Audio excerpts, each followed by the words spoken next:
Everyone, this is Karen from Alphone, your Agile Evangelist, and welcome back to our channel.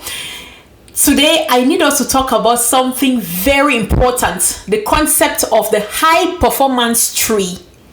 If you have passed through any of our training, mentorship, coaching programs, you must be very familiar with the concept of the high performance tree, because as you all know, that is my signature tool that I use to help you all be able to land your agile jobs and also help your teams on the field achieve high performance. Now, this concept is a concept that I borrowed from Lyssa. Lyssa is the author of Coaching Agile Teams book. So by the end of this video, you will be able to understand what the high performance tree tool is. You will also be able to understand how to leverage the concept of high performance tree. You will also be able to hear and understand a practical example of when I have leveraged the concept of the high performance tree. This tool is magic, so please stay tuned and watch carefully until the very end. If you have questions regarding this concept, please, that comment section is there for you. Use that comment section and drop your thoughts. If you have more understanding to share or your own thoughts around the high performance tree or any other tools that you have used to help teams achieve high performance, please, I would like to know them. Thank you so much. Now let's get started. So I actually created this for one team, not one team, like 3 teams. I actually we did a workshop, and then I used this to establish these 3 teams as we're in the process of kicking off. So this was just a part of the content for the kickoff session.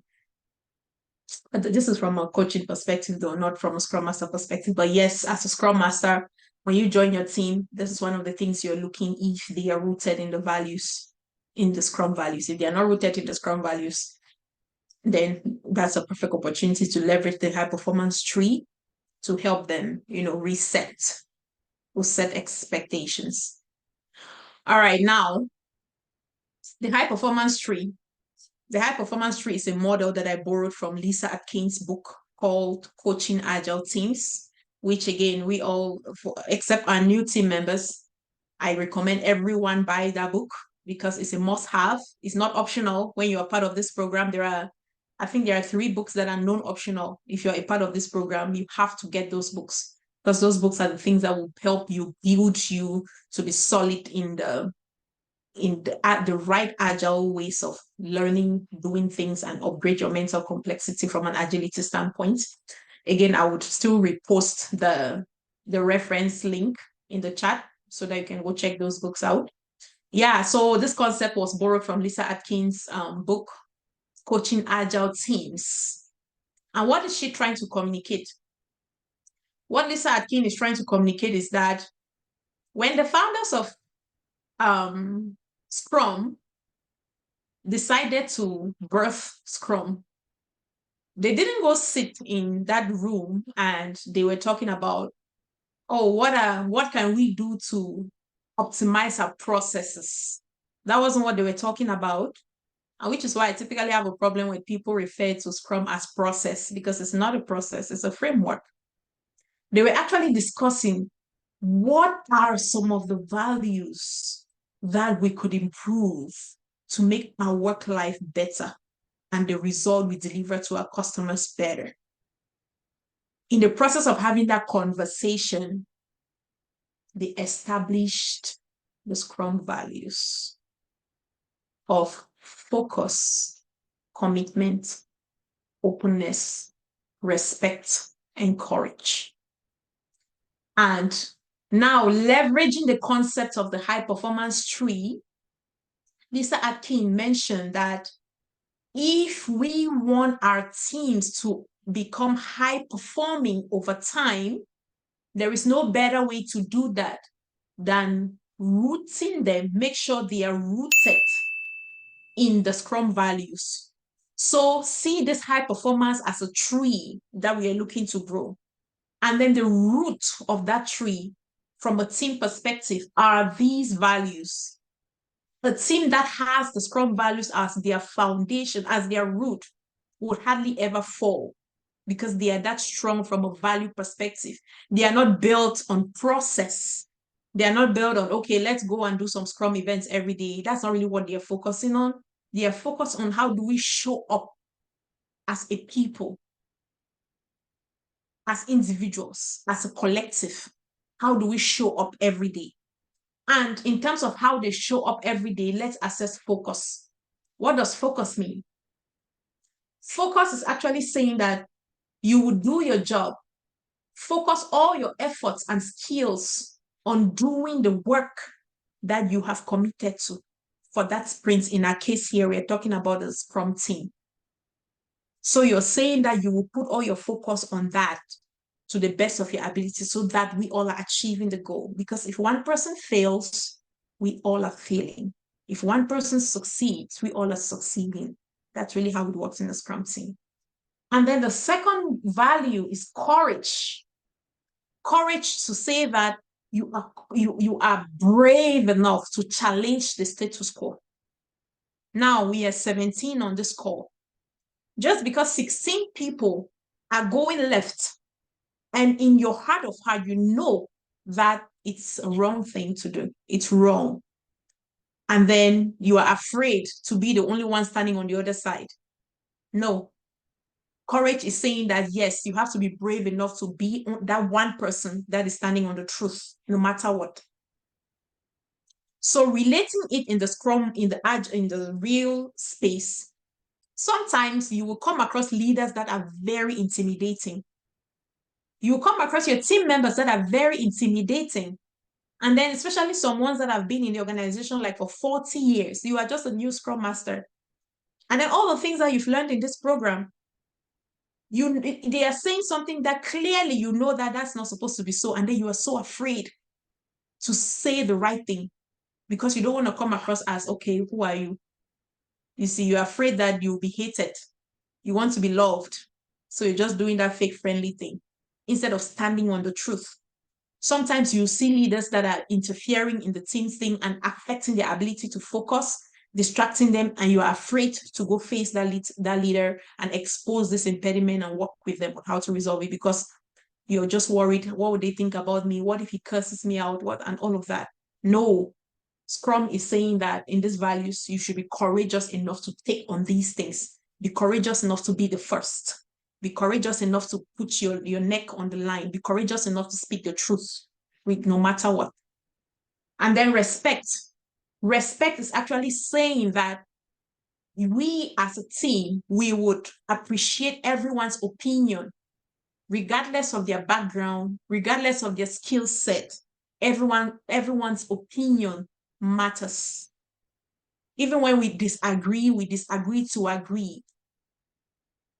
We want an environment where everyone feels psychologically safe to speak up at every time because they know they will not be judged.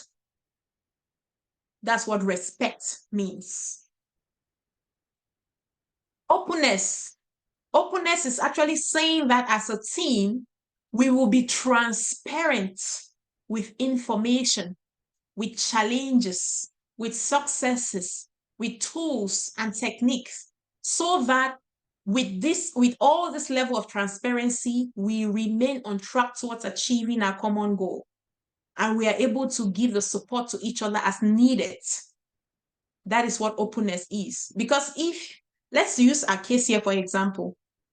Let's say Laura is struggling with something from an agile perspective, and Laura is not sharing that when we connect on our Mondays and Wednesday calls.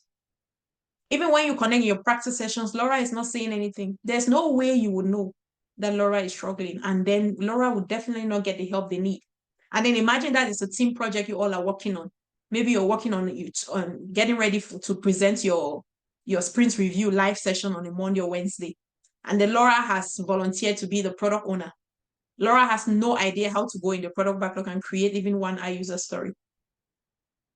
And then Laura didn't say anything.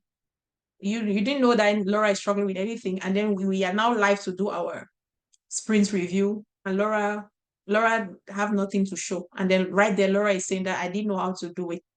How would that help us? What this example I just gave is exactly what you will see in real life.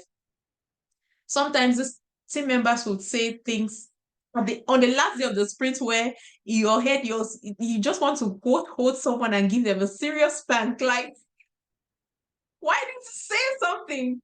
You had this opportunity during all of the daily scrums we've had so far, the chats we've had so far. Why didn't you say anything? So that is the meaning of openness right there. And then commitment. Commitment is we are saying that as a team, we would do our utmost best from the place of truth so that we all are achieving a common goal. You see why I typically insist that if you're saying that you're joining the practice sessions, you're saying that you will be committed to your team members, because you're not committing to work though. You're committing to your team members as well as they're committing to you. So that is it for the Scrum values. So as a team, if our roots are these values, that is how we want to show up as individuals and as a collective, we will begin to observe things like this over time. So see these as the branches where you start observing, or the characteristics. You start observing this kind of characteristics in these teams. Teams that trust each other, they'll begin to trust each other. You start observing teams that believe they can solve any problem, no matter the kind of problem it is. Because they know that the people will be courageous to be the first to take on these things, and they'll figure it out, and no one is judging them because they have respect for each other. Teams that are self-organizing, which means that they are not waiting to be told what to do. They just go out there and they're figuring out on their own. And if they have challenges, they are accountable to escalating those challenges. Teams that are consensus driven. It's not one person's way or the highway. They believe that they need to get everyone's opinion, buy in before they finally settle on a decision. Teams that owns their decision and commitment, because they know that this thing they are doing is theirs. So they are making their decisions and their commitments to each other. Teams that are empowered. So these teams, they don't wait to be assigned things. They know that they're empowered to go ahead and do stuff, and the outcome of it, they are accountable for it, whether good or bad. Teams that believe that, so you would also be observing team success. They sit together when you're seeing all these things. And teams that actually see disagreement as an opportunity, because they're able to separate the issue from the person, and they focus on the issue and resolve that issue. So that's what we mean by constructive disagreement. So that will be the characteristics of teams that are rooted in the Scrum values. And then what will happen? Once we start seeing those characteristics, the result now will be a high-performing team, and they'll start yielding this kind of fruits. Teams that can do anything, that's the fruits that they will benefit. They will start reaping from just being rooted in the Scrum values, and they start observing those characteristics, and they start yielding this kind of fruits over time. Teams that have room for individual and team growth. It's just not about me. They actually care about each other like that, and they've come up with ways that they all can grow as individuals and as a collective. Teams that get business value faster. You'd also be seeing teams that get the right business value. It's not just about getting the value faster, but getting the right business value. And then we'd also be observing teams that achieve astonishing results.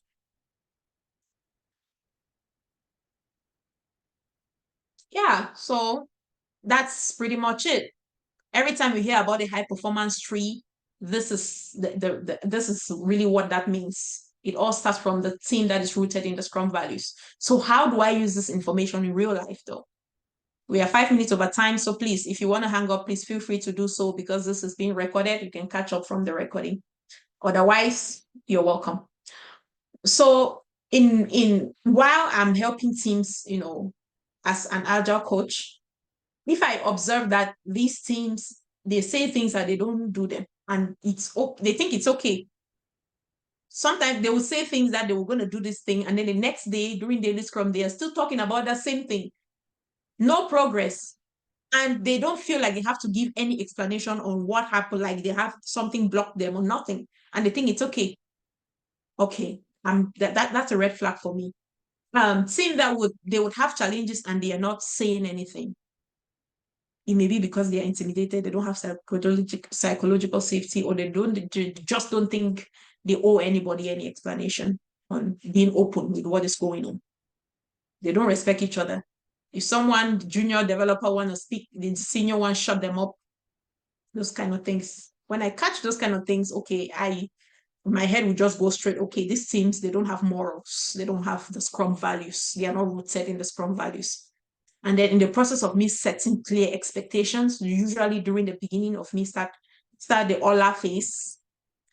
I know our new team members may not know what I'm talking about. So OLA is an acronym that I designed. It means observe, listen, ask questions after you join a new team. That's the first thing you want to do. So after I've gone through that OLA phase, and then the next thing I'll do when I want to start taking action is, okay, let's reset. And this is one of the things that I address during the resetting phase. I'm not saying you guys are not doing this, you're not doing that. I'm only explaining like I explained to you. Then from most of the time, it will allow, and then I'll start asking them. I'll tell them now, the reason why I'm pointing out these things is so that as a team, we all can start asking ourselves, assessing ourselves to see if this is where we are and what can we improve? What are we already doing right from this values perspective, and what can we improve? And then I even go ahead to tell them again, most teams that have helped in the past, they usually establish this as their rules of engagement as a team in their working agreement. So now when they go to update their working agreement, you see they'll start updating and adding these as their core values as a team. And then moving forward, you start seeing that they want to make sure that they are living by these values. And then over time, they become rooted in it. So that's the end of my story. Miss Roslyn, I see your hand up. I can spend 2 more minutes here. Okay. Thank you so much, Coach. Honestly, I don't know what else. I don't know what else I can say about this. You've given us, even though, yeah, I understand it before you give me more knowledge right now. But to be honest with you and honest with everyone here, when I was listening to that Lyssa Adkins, it took me time because of the way she would speak, you know, it was so Please, hard for me. I understand, but let's just make sure we we give honor to whom honor is due, because this is an idea that I just borrowed. No. Your own explanation is well explained, you Okay. know. So I really appreciate it, and I know everyone do the same. Thank you. Thank you. Thank you. I appreciate that. Appreciate the feedback. All right, team. Any other question, please? Oh. That's the end of the video. I hope this was very helpful. I hope you enjoy every minute. If that's the case, please show us appreciation by sharing this content so it can reach more viewers. Like, share, support us as much as you can. And if you are interested in learning more about business agility, if you're looking to transition into this career path, BeingAgile Consulting can definitely help you. Please send us an email. Visit our website, BeingAgileConsulting.com. Our email is info@BeingAgileConsulting.com, or you can call us directly through WhatsApp or direct call. Send us a text and we'll be more than happy to give you a free orientation on which program will best help you achieve your goals.